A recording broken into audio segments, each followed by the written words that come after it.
Welcome back. Let's dive right into an amazing toolkit for unlocking the hidden depths of literature. You know that feeling when you're reading a book and you just know there's a secret layer of meaning hovering right out of reach? Well, today in this explainer, we're going to show you exactly how to grab it. We are talking about the absolute game changer for reading: context. So, here's our roadmap for today. We'll kick things off with the power of context. Then we'll check out 5 unique literary lenses. After that, we'll connect context to values, look at maxims, truths, and philosophies, and finally wrap up by seeing how all of this builds some serious empathy through literature. Let's get to it. Okay, part 1, the power of context. I really want you to stop thinking about literary analysis as just some boring academic chore. Instead, think of it like uncovering a hidden blueprint. A blueprint that reveals exactly how an author constructed their entire world. And to read that blueprint, you need one core tool, and that's context. Literally, it's just the background information that shapes how we interpret meaning, themes, and characters in a text. So, the absolute crucial takeaway here is that context is the background that brings a flat story to life. Without it, you're just staring at ink on a page, but with it, you're stepping into a fully realized breathing world.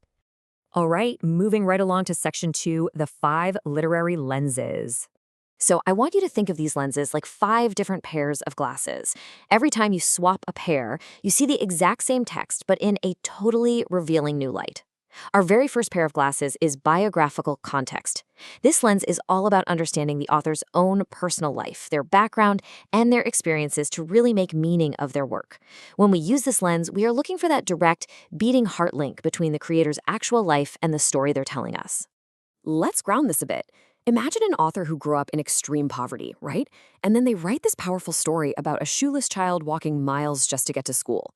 By knowing the author's background, you instantly know this isn't just a clever plot device.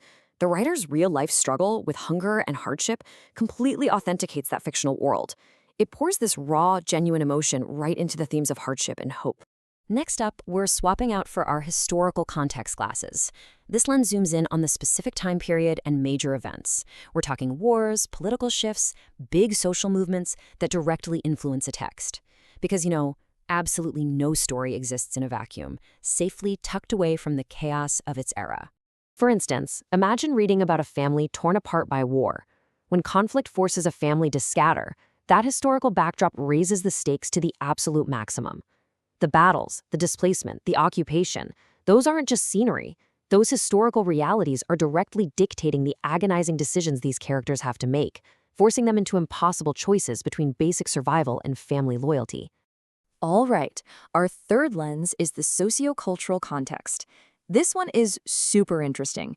It explores how societal customs, traditions, beliefs, family structures, and even gender roles literally shape a literary text. When you look through this lens, you are hunting for those invisible societal pressures. The forces constantly pushing and pulling on characters, dictating what is totally acceptable or strictly forbidden in their world. Think about a story where a young woman has to choose between her community's long-held expectation for her to marry young and her own burning ambition for independence and a career. This brilliantly illustrates the intense tension between personal dreams and cultural duty. Her fight isn't just internal, it's literally a battle against the invisible rules of the society she was born into. Number 4 is the linguistic context. This is all about the language itself. Specifically, how surrounding words, which we call cotext, and natural word pairings, known as collocations, shape our deep understanding of a text's mood. I really urge you here to look way past literal dictionary definitions. You've got to feel the emotional weight of how words are paired together on the page. Now, what's really fascinating here is how cotext can completely flip a terrifying concept, like drowning, into a totally relatable student struggle. When you read the phrase drowning in homework, the academic setting instantly tells your brain they're just super overwhelmed, not literally underwater, right? Same thing with a heavy heart. The emotional context conveys deep sadness, not actual physical weight. Authors are deliberately using these natural collocations to craft a very specific, resonant tone. And our 5th and final lens is the psychological context. This one dives deep, exploring a character's innermost thoughts, their emotions, their deepest fears and desires, to really understand their actions. Popping on this lens is literally like stepping directly into the mind of a character to figure out what truly makes them tick beneath the surface. Let's look at a heavier scenario to really get this. A character is trapped in an abusive relationship, constantly coping with the terrifying fear of staying versus this desperate hope for change. When we use the psychological lens, we realize their actions are driven by incredibly complex emotional dependencies and internal conflicts regarding self-worth. It's not about a simple lack of willpower, it's a deep psychological survival mechanism. Okay, let's move into section 3, connecting context to values. So we're shifting gears from how we look at a text to what we're actually looking for. And what we're hunting for are values. Literature constantly pits individual values, things like courage, honesty, independence, perseverance, against communal values. Those are the glue that holds society together: family, cooperation, respect, solidarity. Authors use all those contexts we just talked about to smash these personal principles right up against the demands of the wider group. And honestly, that's where the best drama comes from. Which brings us to section 4, maxims, truths, and philosophies. Once you spot those values in a text, you can start extracting different scales of meaning to actually use in your own life. Let's see how this builds, going from a split-second everyday maxim to a full-blown lifelong philosophy. First, at the 1-minute mark, we have the maxim. That's a practical, everyday guiding principle like, think before you act. Super straightforward. Then, scaling up to a generation, we hit the universal truth. This is a shared human experience across eras, something like everyone experiences loss. And finally, stretching across a whole lifetime, we find philosophy, a much deeper worldview on existence itself, like true happiness comes from relationships. Every great piece of literature holds all 3 of these layers, just waiting for you to dig them up.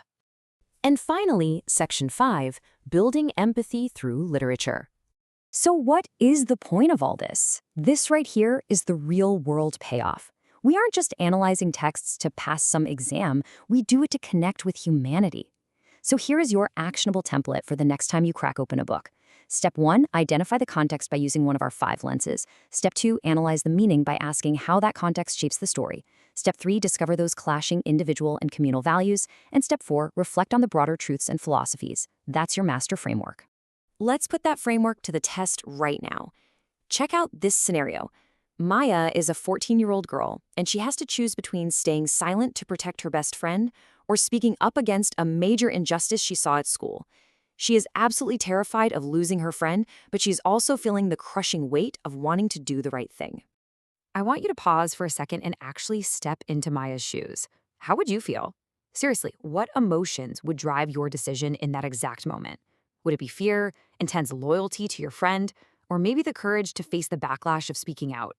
By actively leaning into these psychological and sociocultural pressures, you're no longer just reading a quick scenario. You are practically experiencing it. Literature opens the door to other worlds. You know, when we actually take the time to look through these lenses, to understand an author's personal history, the heavy societal pressures, the clever linguistic choices, and the deep psychological struggles, we are literally walking right through that door.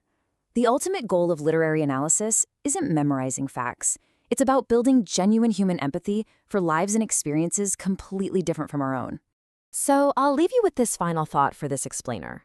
Out of the biographical, historical, sociocultural, linguistic, and psychological lenses, which context helps you understand a story best, and why? Let that simmer the next time you pick up a great book, and try out your newly discovered lenses. Thanks so much for hanging out with me today, and keep exploring.